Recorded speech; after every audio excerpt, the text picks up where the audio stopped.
Hello student, welcome to friends at preparation YouTube channel. और इस channel पर मैं लेके आता हूँ आपके लिए एजुकेशनल वीडियो। और आज हम लोग पढ़ने वाले हैं आपकी क्लास 6 की मैथ्स की एनसीईआरटी बुक से एक्सरसाइज 5.4 करने वाले हैं। और इससे पहले हमने चैप्टर 1 से लेकर के चैप्टर 4 तक कंप्लीट करने के बाद एक्सरसाइज 5.1 से लेकर मैंने 5.4 तक करवा दिया है आपको। आप वो सारी वीडियो देख सकते हो, डिस्क्रिप्शन के अंदर जो लिंक प्रोवाइड किए मैंने वहां से देख सकते हो। चलो फिर स्टार्ट करते हैं एक्सरसाइज 5.5। अगर चैनल पे नए हो, पहली बार वीडियो को देख रहे हो तो चैनल सब्सक्राइब कर लो फ्रेंड्स एट प्रिपरेशन को। ठीक है, तो चलो फिर स्टार्ट करते हैं। कमेंट करके जरूर बताना आप कहां से ये वीडियो देख रहे हैं, ताकि मुझे भी पता लग सके कि मेरे स्टूडेंट कौन कौन है। ठीक है, और इस एक्सरसाइज में जो फर्स्ट क्वेश्चन है आपके लिए कुछ इस तरह से, तो मैं क्वेश्चन को रीड करता हूं, ध्यान से सुनो। तो क्वेश्चन कुछ इस तरह से आपके लिए, विच of the following models for the perpendicular line, यानी कि क्वेश्चन नंबर 1 जो आपके लिए है, इसमें टोटली जो कॉन्सेप्ट आपसे पूछा जा रहा है परपेंडिकुलर लाइन के बारे में पूछा जा रहा है। तो पहले कॉन्सेप्ट समझ लेते हैं, परपेंडिकुलर लाइन होता क्या है। ठीक है, जब आपको ये कॉन्सेप्ट क्लियर हो जाएगा तब ये सारे क्वेश्चन आप अटेम्प्ट कर सकते हो। परपेंडिकुलर लाइन का मतलब ये होता है कि सपोज आपके पास एक लाइन है, ठीक है, कोई भी एक लाइन, एक स्ट्रेट लाइन कुछ इस तरह से एक लाइन है, ठीक है, और सेकेंड लाइन कुछ इस तरह से, और ये एक दूसरे को इंटरसेक्ट करती है। इंटरसेक्ट को हम बाइसेक्ट भी बोल सकते हैं, इंटरसेक्ट भी बोल सकते हैं, दोनों एक ही मतलब है। ठीक है, इस लाइन का कुछ नाम रख लेता हूं। इसका नाम सपोज मैंने रख लिया पॉइंट ए यहां रख लिया, पॉइंट बी यहां पर है, ठीक है, और इस लाइन का भी नाम रख लेते हैं पॉइंट सी, और ये पॉइंट डी। ठीक है, ये मैंने नाम रख लिया आपको समझाने के लिए। तो जब यहां पे हमारे पास ये जो दो लाइन है, लाइन सी डी है आपके पास, और उसके बाद लाइन एडी है आपके, सी डी है आपके पास, उसके बाद ए बी है आपके पास, ये दोनों लाइन है। अगर इनके बीच में ये जो एंगल है 90 डिग्री का आपका बन जाए, ठीक है, इनके बीच में जो एंगल है वो 90 डिग्री के अगर ये बन जाए, तो इट मींस ये दोनों क्या होंगे, ये दोनों लाइन एक दूसरे के परपेंडिकुलर होंगे। ठीक है, तो कंडीशन क्या है, और ये जो सिंबल मैं यूज कर रहा हूं इस तरह से, बेटा इस सिंबल को बोलते हैं परपेंडिकुलर। ठीक है, परपेंडिकुलर का ये सिंबल है। तो आप ये बोल सकते हो कि भी जो सीडी है, यानी कि जो ऊपर से नीचे की तरफ आती है वर्टिकल लाइन, ठीक है, उसको बोलते हैं परपेंडिकुलर लाइन। ठीक है, यानी कि वर्टिकल लाइन जो ऊपर से नीचे की तरफ आ रही है वो परपेंडिकुलर लाइन है, यानी सीडी हमारी परपेंडिकुलर लाइन है, और ए बी हमारी जो हॉरिजॉन्टल लाइन है, ठीक है, ये बेस बना हुआ है। तो इसे आप इस तरह भी लिख सकते हो कि CD is perpendicular on A B. दोबारा बता रहा हूं कैसे लिखोगे, सीडी यानी कि ये जो ऊपर से नीचे की तरफ वर्टिकल लाइन आ रही है, ये परपेंडिकुलर है ए बी के ऊपर। ठीक है, और कंडीशन क्या है, कंडीशन ये है कि इनके बीच में जो ये एंगल है, ये जो एंगल दिख रहा है, ये कितने का होना चाहिए, 90 डिग्री का होना चाहिए। अगर दो लाइन के बीच में 90 डिग्री एंगल फॉर्मेशन हो रहा है, यानी कि राइट एंगल फॉर्मेशन हो रहा है, इट मींस वो क्या हो जाएगा, राइट एंगल फॉर्मेशन होने का मतलब ये हुआ कि वो परपेंडिकुलर लाइन हो जाएगी। ठीक है, तो ध्यान रखना है आपने कि परपेंडिकुलर लाइन की कंडीशन क्या है, 90 डिग्री एंगल होना चाहिए दो लाइंस के बीच में आपके पास। ठीक है, चलो अब क्वेश्चन को करते हैं। अब समझते हैं क्वेश्चन में पूछा क्या जा रहा है आपसे। तो जैसे आपसे पहले बोला गया कि which of the following are models of perpendicular line, आपको चेक करना है इसके अंदर से कौन कौन से ऐसे हैं जो कि परपेंडिकुलर लाइन के मॉडल्स हैं, यानी कि परपेंडिकुलर लाइन के एग्जाम्पल है। तो ए में आपसे बोला जा रहा है the adjacent edges of the table. Suppose एक टेबल है, ठीक है, मैं यहां पे ड्रॉ करता हूं, एक टेबल है, टेबल का ये टॉप मैंने ड्रॉ कर दिया, ठीक है, ये थोड़ा स्ट्रेट होगा ये, हाँ, तो ये ड्रॉ कर दिया। तो ये एजेस हैं, ये इसके एज है 1 2 3 4, टॉप बना रहा हूं मैं। ठीक है, जो टीचर्स टेबल आपकी क्लासरूम में है, टीचर्स टेबल, उसकी बात कर रहा हूं मैं। तो ये टेबल है आपके पास, और इस टेबल में जो एडजेसेंट का मतलब होता है नेक्स्ट, इसके बाद ये वाला, यानी कि सपोज ये फर्स्ट लाइन है, फर्स्ट एज है, ये सेकंड एज है, ये थर्ड एज है, और उसके बाद ये फोर्थ एज है, ये 4 एज है। यानी कि फर्स्ट को और सेकंड को देखो, ये दोनों क्या है एक दूसरे के, ये एडजेसेंट है, ये नेक्स्ट है। इसका मतलब ये जब भी आपको एडजेसेंट बोला जाएगा, एडजेसेंट का मतलब होता है बिल्कुल नेक्स्ट, उसके साथ वाला। ठीक है, तो ये दोनों क्या है, 1 और 2 क्या है, एडजेसेंट है एक दूसरे के। ठीक है, और इसी तरह मैं सेकंड एंड थर्ड की बात करूं, ये दोनों भी आपस में एडजेसेंट है। थर्ड एंड फोर्थ की बात करूं, ये भी एडजेसेंट है, और फोर्थ और 1 की बात करूं, ये भी एडजेसेंट है। और इनके बीच में ये जो एंगल है कितने डिग्री का बनता है, 90 डिग्री का बनता है। क्यों, क्योंकि रेक्टेंगल है ये, और रेक्टेंगल में जो 4 एंगल्स होते हैं, all 4 angles are equal, that is equal to 90 degree, 90 degree का इक्वल होता है। तो भाई परपेंडिकुलर लाइन की कंडीशन भी यही है ना, कि दो लाइन होनी चाहिए, दोनों के बीच में जो वैल्यू होनी चाहिए 90 डिग्री का होना चाहिए। तो भाई ये जो एडजेसेंट साइड से हमारे पास एज है फर्स्ट और सेकंड, इन दोनों के बीच में 90 डिग्री बन रहा है। तो 90 डिग्री के बनने का मतलब है ये क्या होंगे, ये एक दूसरे के ऊपर परपेंडिकुलर हो गए। तो आप लिख सकते हो सोल्यूशन में the adjacent edges of the top, adjacent edges of the table top, table का जो टॉप है उसका जो एडजेसेंट एजेस होंगे वो क्या होंगे, परपेंडिकुलर टू ईच अदर। और रीजन क्या लिखोगे, रीजन बहुत सिंपल है कि दोनों के बीच में जो एंगल फॉर्मेशन हो रही है वो क्या बन रही है, वो राइट एंगल बन रहा है। रीजन लिखने की जरूरत नहीं है, मैं समझाने के लिए बता रहा हूं कि आपको आइडेंटिफाई कैसे करना है। जब उनके बीच में 90 डिग्री का एंगल बनेगा इट मींस वो क्या होंगे, परपेंडिकुलर होंगे। तो फर्स्ट आपसे पूछा गया था क्या ये परपेंडिकुलर लाइन है, बिल्कुल यस लिख सकते हो। The adjacent edges of the top table top are perpendicular to each other, वो एक दूसरे के परपेंडिकुलर होंगी। ये तो फर्स्ट पार्ट की होगी बात। अब देखते हैं सेकंड पार्ट। सेकंड पार्ट में आपसे बोला जा रहा है the lines of railway track. अच्छा, रेल की जो पटरी है या ट्रैक है वो आप लोगों ने ध्यान से देखा होगा, ये ऐसे जाती है, ये दो पटरी है, ये कुछ इस तरह से जाती है और ये कभी भी एक दूसरे को इंटरसेप्ट नहीं करती। इंटरसेक्ट का मतलब है काटती नहीं है कहीं पे भी। इंटरसेक्ट बोलते, बाइसेक्ट बोलते, सबकी मीनिंग एक ही है। तो कभी भी इंटरसेक्ट नहीं करती। जब इंटरसेक्ट ही नहीं करती तो इनके बीच में एंगल बनेगा, एंगल बन ही नहीं सकता। जब एंगल नहीं बनेगा तो ये क्या होगा, परपेंडिकुलर कभी हो ही नहीं सकता। तो आप ये बोल सकते हो दीज टू लाइंस, इनके बीच में जो गैप है बिल्कुल इक्वल होता है। इक्वल गैप होने की वजह से ये क्या होता है, पैरेलल टू ईच अदर होंगे। क्या होगा, पैरेलल। पैरेलल का मतलब होता है two lines are parallel if the distance between them is equal at all level. दोबारा बोल रहा हूं, सुनो ध्यान से। Two lines are said to be parallel lines if distance between them equal at all level। इसका मतलब ये हुआ कि दो लाइन को पैरेलल लाइन जब बोलोगे जब इनके बीच का जो डिस्टेंस है वो हमेशा इक्वल होगा, चाहे आप यहां मेजर करो, यहां मेजर करो, यहां मेजर करो या यहां मेजर करो, कहीं पे भी मेजर करो, इनके बीच का जो डिस्टेंस होगा वो इक्वल होगा। यानी कि जो रेलवे ट्रैक होता है वो पैरेलल लाइन होता है, ठीक है। यानी कि वो कभी भी एक दूसरे को इंटरसेप्ट नहीं करते हैं। जब इंटरसेप्ट ही नहीं करते हैं, एंगल ही नहीं बनाते हैं, तो इट मींस क्या हुआ, वो परपेंडिकुलर नहीं होगा, वो क्या होगा, पैरेलल हो जाएगा। ये बी की बात होगी। अब सी को देखते हैं। तो सी में आपसे बोला जा रहा है the line segment forming the letter L. अब लेटर एल जो हम लिखते हैं, लेटर एल कैसे लिखते हैं, इस तरह से लिखते हैं, इस तरह से लिखते हैं लेटर एल। तो लेटर एल में क्या होता है, 90 डिग्री बनता है। जब इंग्लिश में अल्फाबेटिक लेटर जो एल लिखते हो आप लोग, एल जो लिखते हो, इसके बीच में भी एंगल बन जाता है। और ये जो एंगल है बेटा ये भी 90 डिग्री का बनता है। और 90 डिग्री का एंगल का मतलब ही यही हो गया कि भाई ये क्या होंगे, ये परपेंडिकुलर टू ईच अदर होंगे, ठीक है। आपको आइडेंटिफाई कैसे करना है, 90 डिग्री एंगल देख करके। अगर 90 डिग्री का एंगल बन रहा है इट मींस वो परपेंडिकुलर होंगे। तो सी लिखोगे the line segment forming the letter L. Letter L को फॉर्म करने वाले जो लाइन सेगमेंट है, टू लाइन सेगमेंट है, एक ये नीचे होगा, देखो एक ये नीचे होगा, एक ये ऊपर होगा। नीचे वाली हॉरिजॉन्टल लाइन होगी, ऊपर वाली वर्टिकल लाइन होगी। तो ये दोनों क्या होंगे, परपेंडिकुलर टू ईच अदर, क्या होंगी, परपेंडिकुलर हो जाएगी। तो आई होप समझ में आ गया होगा थर्ड सी पार्ट। अब बात करते हैं फोर्थ पार्ट की। तो फोर्थ पार्ट की अगर मैं बात करूं तो इसके अंदर बोला जा रहा है द लेटर वी। वी यानी कि जो कैपिटल लेटर में अगर वी लिखना हो मुझे इंग्लिश अल्फाबेट का, तो वी भी एंगल बनाता है। ये देखो कुछ इस तरह से बनाता है। और ये क्या है, 90 डिग्री से हमेशा कम बनाता है। वी जो लेटर हम लोग लिखते हैं ये हमेशा 90 डिग्री से कम फॉर्मेट करो। तो ये 90 डिग्री से कम एंगल बनाने की वजह से आप ये बोल सकते हो कि भाई ये परपेंडिकुलर नहीं है। परपेंडिकुलर के लिए कंडीशन क्या है, एंगल की वैल्यू कितनी होनी चाहिए, 90 डिग्री होनी चाहिए। लेकिन जो वी लेटर है ये 90 डिग्री नहीं बनाता, 90 से कम बनाता है। तो 90 से कम वाला एंगल कौन सा होता है, जल्दी से बताओ, मेरे बताने से पहले कमेंट करके बताओ। एक्सरसाइज 5.4 में बहुत डिटेल में बताया मैंने आपको टाइप्स ऑफ एंगल जब हम लोगों ने किया था। तो उसे हम लोग कहते हैं बेटा एक्यूट एंगल, ठीक है। क्या बोलते हैं उसे, एक्यूट एंगल बोलते हैं। The sides of a letter V. Letter V में जब दो टू साइड्स है ना, एक ये वाली साइड और एक ये वाली साइड, टू साइड्स हैं, ठीक है, एक ये वाली और एक ये वाली।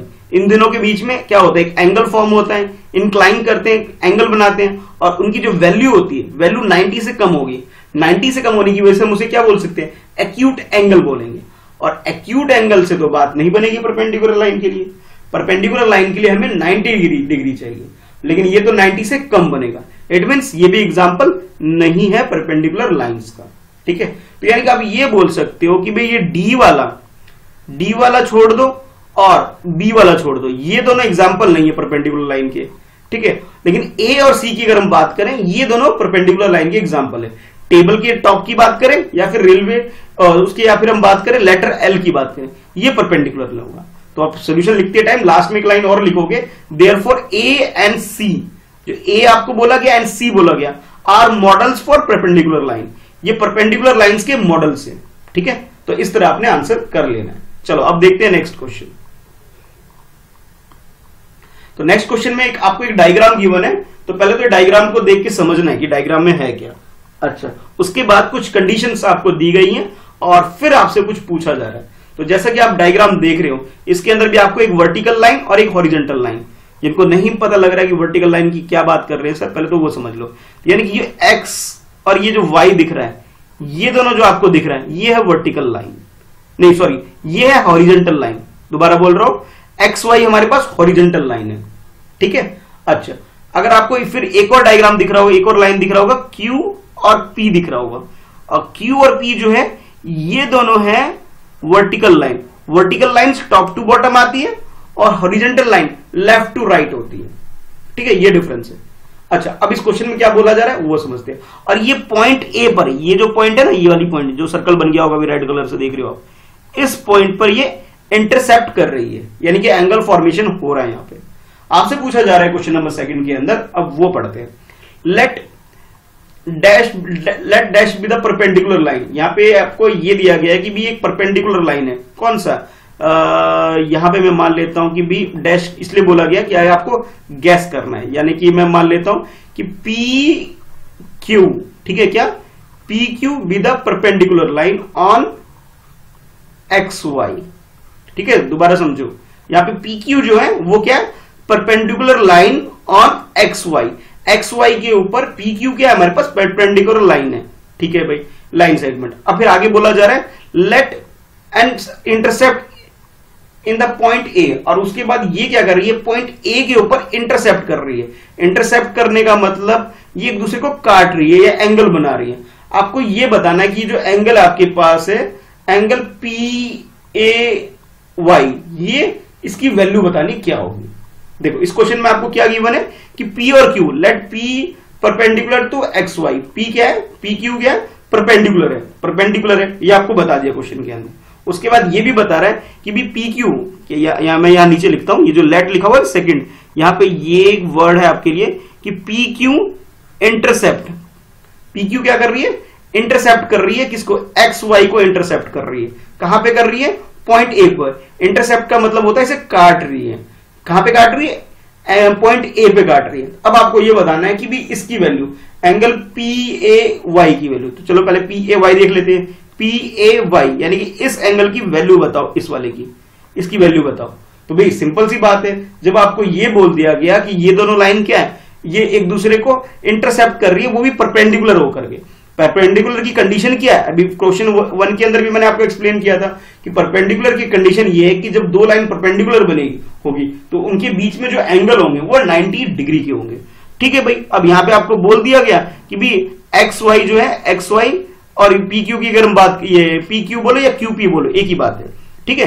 तो यहां पे आपको क्या दिख रहा है कि क्यू पी क्यू परपेंडिकुलर है एक्स वाई के ऊपर, ठीक है। जब इसके ऊपर परपेंडिकुलर है तो आप ये बोल सकते हो, देन आप ये बोल सकते हो कि भी जो आपके पास जो एंगल है, एंगल पी ए वाई, इसकी वैल्यू क्या हो जाएगी, 90 डिग्री हो जाएगी। कि परपेंडिकुलर की कंडीशन ही यही है कि टू लाइंस इंटरसेप्ट कर रही है और उनके बीच में अगर एंगल बनेगा तो क्या बनेगा, 90 डिग्री का बनेगा। तो फिर लिख सकते हो आंसर लास्ट में, फ्रॉम द गिवन फिगर, जो भी आपको फिगर गिवन है, डायग्राम गिवन है, it is clear that angle P A Q is 90 degree. अब रीजन लिखना चाहो तो लिख सकते हो सिंस, ठीक है, सिंस एक रीजन लिख सकते हो, since P Q is perpendicular on X Y, ये रीजन लिख सकते हो। From the figure it is clear that measure of angle P A Q, P A Y is 90 degree. कितना है, 90 डिग्री हुआ। रीजन क्या लिखा हमने, P Q is perpendicular on X Y, P Q जो है वो एक्स वाई के ऊपर परपेंडिकुलर है, ठीक है। इतना ही इस क्वेश्चन के अंदर। चलो अब देखते हैं नेक्स्ट क्वेश्चन। नेक्स्ट क्वेश्चन को पढ़ते हैं पहले, किसमें पूछा क्या जा रहा है, और उसके बाद सॉल्व करते हैं। इसके लिए आपको जरूरत पड़ेगी ज्योमेट्री बॉक्स की। जिसके पास ज्योमेट्री बॉक्स है फटाफट ओपन कर लो। और ज्योमेट्री बॉक्स के अंदर आपके पास 2 सेट स्क्वायर होते हैं। सेट स्क्वायर क्या होते हैं, 2 ट्राइंगल्स होते हैं आपके पास, आपकी ज्योमेट्री बॉक्स में आता है, जब आप ज्योमेट्री बॉक्स परचेज करते हो तो उसके अंदर 2 ट्राइंगल्स आते हैं, ठीक है, उसको बोलते हैं सेट स्क्वायर। ठीक है, अब क्वेश्चन पढ़ते हैं, क्वेश्चन में क्या है। There are 2 set square in your box, box का मतलब है ज्योमेट्री बॉक्स, ठीक है, जो भी पेंसिल बॉक्स ज्योमेट्री बॉक्स आप परचेज करते हो, उस मैथमेटिकल ज्योमेट्री बॉक्स परचेज करते हो, उसके अंदर आपके पास 2 सेट स्क्वायर होते हैं। ठीक है भाई, what are the measure of the angle, तो आपको एंगल का मेजर बताना है, उसके अंदर क्या क्या होते हैं।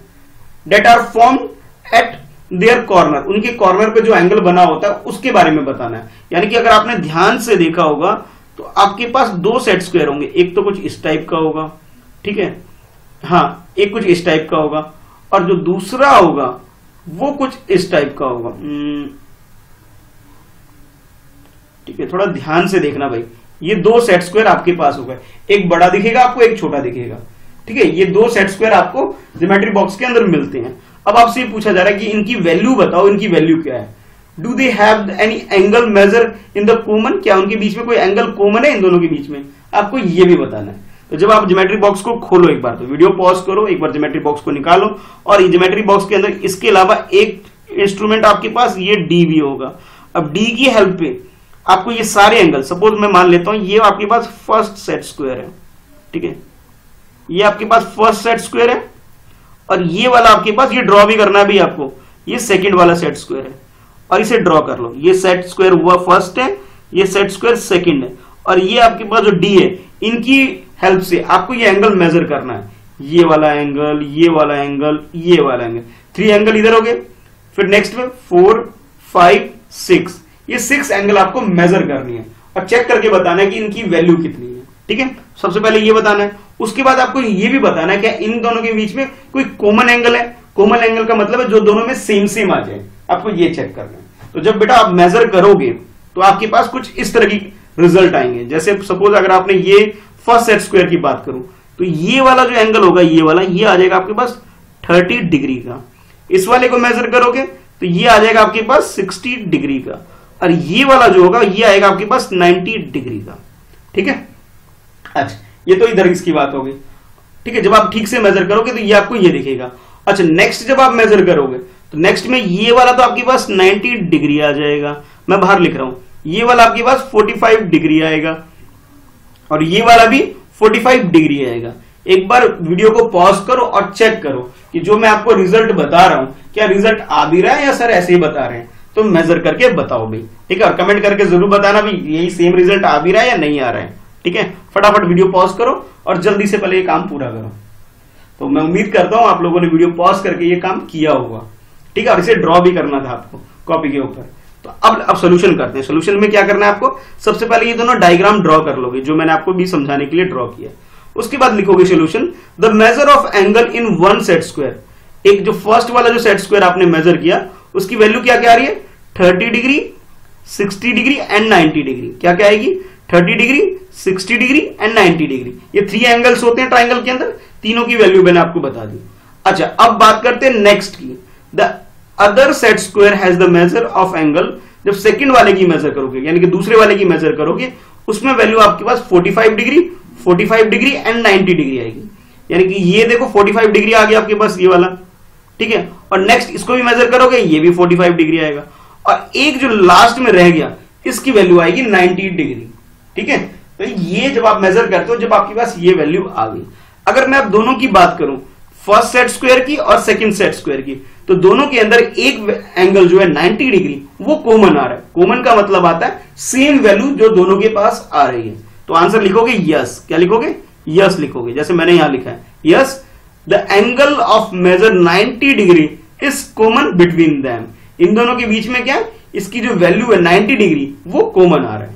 तो कॉमन एंगल आपके पास कितना आ गया, तो आप लिख सकते हो कि कॉमन एंगल की जो वैल्यू है यानी कि वैल्यू ऑफ कॉमन एंगल वो ये लिख सकते हो आप, ये आपके पास कितनी वैल्यू होगी, वो 90 डिग्री आ गई। ठीक है, तो ये काम करना था हमें क्वेश्चन नंबर 3 के अंदर। हमें क्वेश्चन के अंदर डायग्राम दिया नहीं है पर हमें डायग्राम ड्रॉ करना पड़ेगा with help of set square that you have in your geometry box. ठीक है, अपने ज्योमेट्री बॉक्स से सेट स्क्वायर निकालो, ड्रॉ करो, फिर मेजर करो और फिर अपना आंसर इस तरह से लिखो।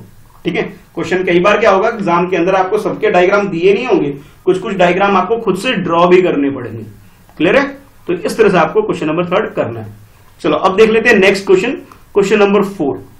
तो क्वेश्चन नंबर 4 के अंदर आपसे बोला जा रहा है स्टडी द डायग्राम। अब ये जो डायग्राम फिर से अगेन आपके पास एक डायग्राम गिवन है और आपसे बोला जा रहा है कि स्टडी करो। ठीक है, याद करो जब मैंने आपको ज्योमेट्रिक ये चैप्टर स्टार्ट किया था, चैप्टर 3 एंड चैप्टर 4 स्टार्ट किया था, तो दोनों के बिल्कुल स्टार्टिंग में फर्स्ट एक्सरसाइज में अगर आप लोगों ने नहीं देखा तो पहले तो मैं आपको यही बोलूंगा कि एक्सरसाइज 4.1 एंड एक्सरसाइज 5.1 ये दोनों एक्सरसाइज बहुत इंपॉर्टेंट है। क्यों इंपॉर्टेंट है? क्योंकि इसके अंदर मैंने आपको बहुत बेसिक चीजें बताई थी इसके बारे में, ज्योमेट्री की बात में। ठीक है, तो अगर आपने नहीं देखा है, देख भी चुके हो तो एक बार जरूर दोबारा देखो ताकि आपको जो बेसिक कॉन्सेप्ट है वो दोबारा क्लियर हो जाए। 4.1 और 5.1 दोनों एक्सरसाइज बहुत इंपॉर्टेंट। क्यों, अब आप समझोगे। कि जैसे ये डायग्राम आपको दिख रहा है बेटा, तो जब भी हम लाइन को लिखते हैं, किसी भी लाइन को लिखते हैं, तो लाइन को लिखने का तरीका ये होता है हमारे पास, या तो हम स्मॉल लेटर कुछ भी यूज कर लें। जैसे आपको ये दिख रहा है, इस लाइन के लिए यूज किया गया है स्मॉल लेटर एल यूज किया हुआ है, और इस लाइन के लिए यूज किया गया है स्मॉल लेटर एम यूज किया है।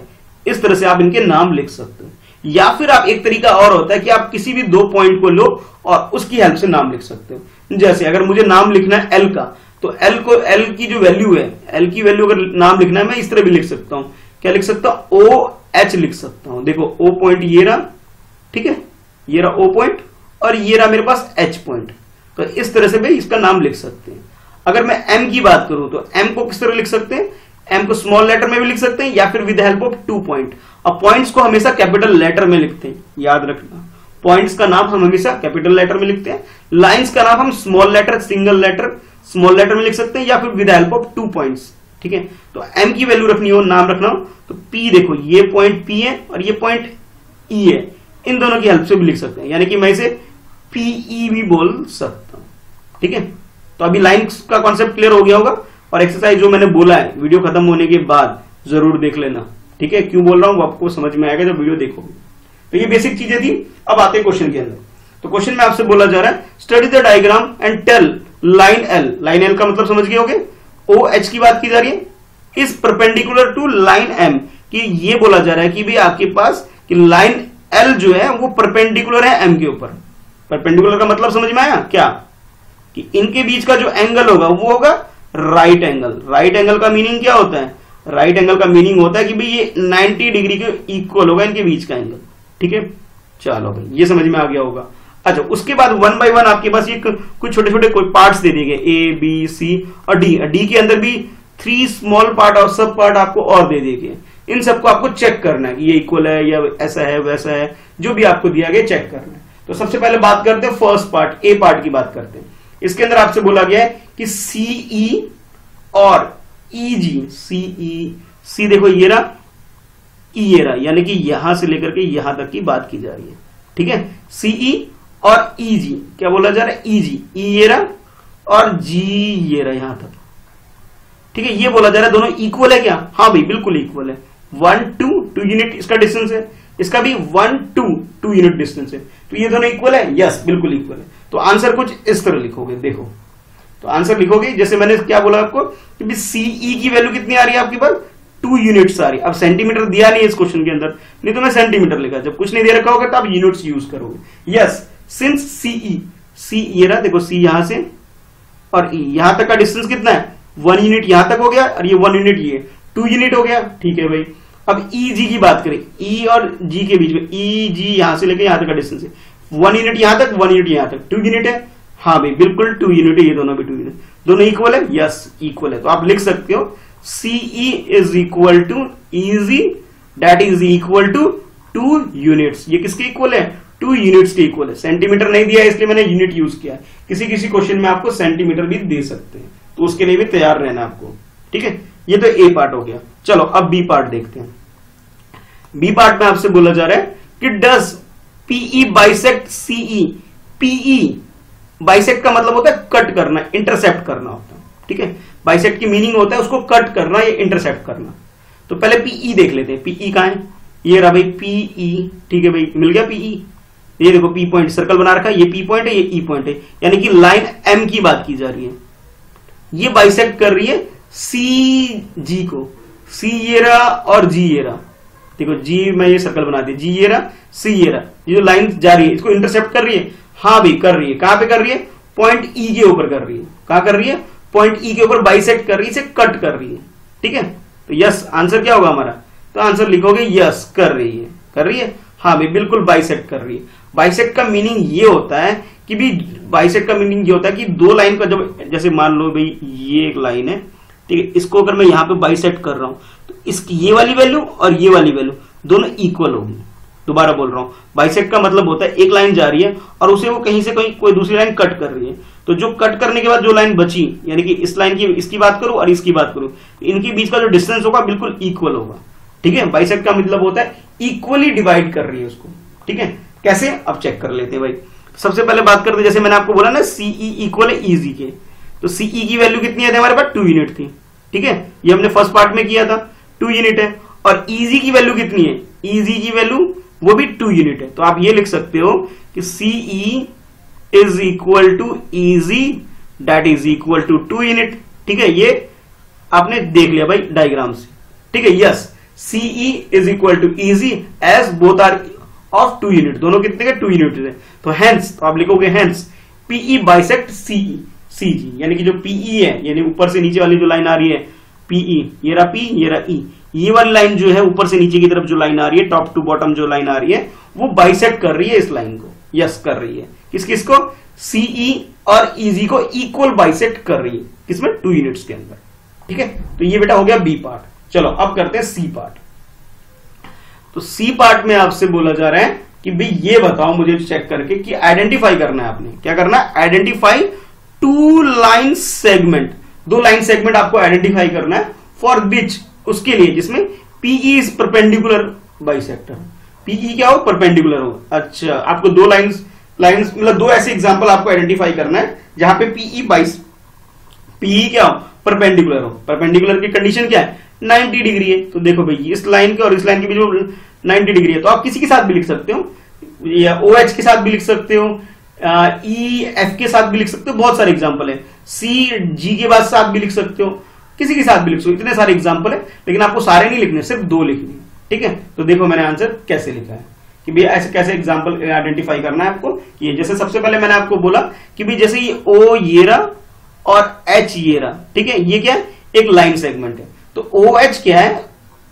OH एंड PE, PE का मतलब है ये रहा P और ये रहा E। ठीक है, ये पॉइंट। ठीक है, ये दोनों क्या है? बाइसेक्ट कर रहे हैं। बाइसेक्ट का मतलब है एक दूसरे को कट कर रहे हैं, और कट तो कर रहे हैं साथ ही साथ वो परपेंडिकुलर हो गए। तो जब परपेंडिकुलर हो जाएंगे तो इट मींस 90 डिग्री का एंगल भी बनता है। तो ये पूछा आपको एग्जांपल बता दो, तो आप लिख सकते हो सी का आंसर कुछ इस तरह से कि OH and PE are line segment for which PE, जो PE है वो क्या? परपेंडिकुलर बाइसेक्टर है। यानी कट कौन कर रहा है? PE, यानी कि जो बाइसेक्टर का मतलब है जो ऊपर से नीचे की तरफ आता है बेटा, यानी कि मैं बात कर रहा हूं वर्टिकल लाइन की बात कर रहा हूं। तो इसमें वर्टिकल लाइन कौन सी है? PE है। तो PE का मतलब ये हुआ कि PE जो है वो परपेंडिकुलर बाइसेक्टर है। किसका? OH का। ठीक है, O ये रहा, H ये रहा। ठीक है, समझ में आ गया होगा? ये क्या? बाइसेक्टर है। और PE हमारा क्या रहा? ये रहा भाई PE, ये इसका परपेंडिकुलर बाइसेक्टर हो गया।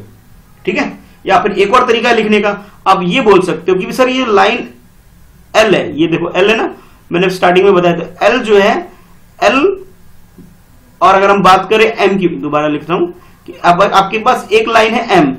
ठीक है, M आपके पास क्या है? परपेंडिकुलर लाइन है L के ऊपर है। या तो ऐसे लिख लो, या फिर आप ऐसे भी लिख सकते हो कि PE is perpendicular on OH। दोनों तरीके से लिख सकते हैं। ठीक है, आप ऐसे भी लिख सकते हो कि M जो है, M लाइन जो है ये परपेंडिकुलर है L लाइन के ऊपर, या फिर ऐसे भी लिख सकते हो पॉइंट की हेल्प से कि PE is perpendicular on OH। देखो जब ये क्वेश्चन स्टार्ट किया था पहले मैंने आपको बेसिक बताया था, देखो ये रहा, इसलिए बोल रहा हूं एक्सरसाइज 4.1 को दोबारा देखने के लिए। ठीक है, कि भाई लाइन क्या होता है, लाइन सेगमेंट क्या होता है, ये आपको दोबारा क्लियर हो जाएगा। ठीक है, लिंक आपको डिस्क्रिप्शन में मिल जाएगा, वहां से देख सकते हो। चलो अब देखते हैं डी पार्ट कि डी में आपसे क्या पूछा जा रहा है, और ये लास्ट पार्ट है इस एक्सरसाइज का, फिर ये आपकी एक्सरसाइज कंप्लीट हो जाएगी।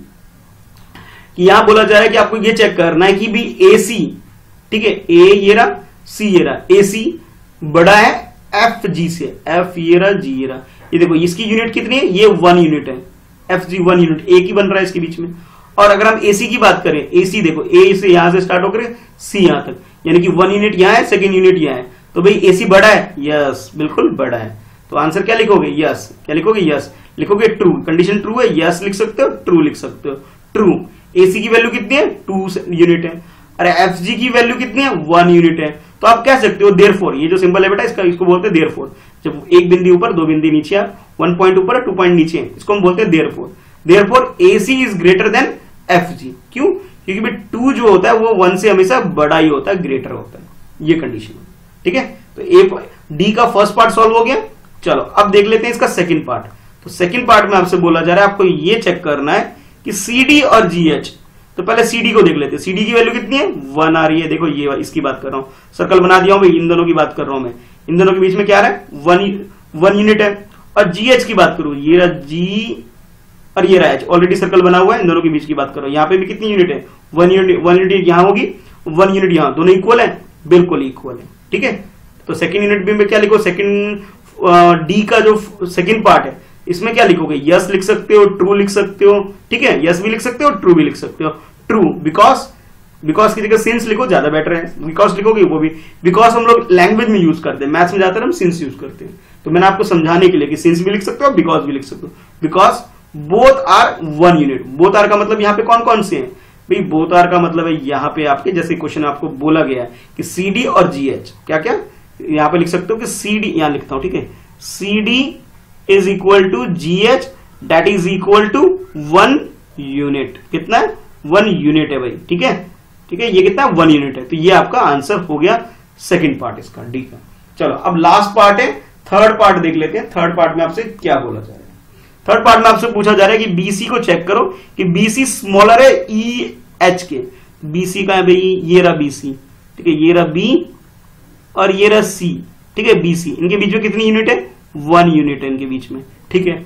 और EH की अगर हम बात करूं, ये रहा E और H कितनी दूर है, यहां तक दूर है। तो यानी कि 1 2 3 कितनी यूनिट है इनके बीच में, 3 यूनिट है इनके बीच, ठीक है। कितनी यूनिट है, 3 यूनिट बन के आ रही है इनके बीच में, ठीक है। तो 3 यूनिट बन के आ रही है। तो आप लिख सकते हो कि since BC is 1 unit, okay, and EH is 3 unit.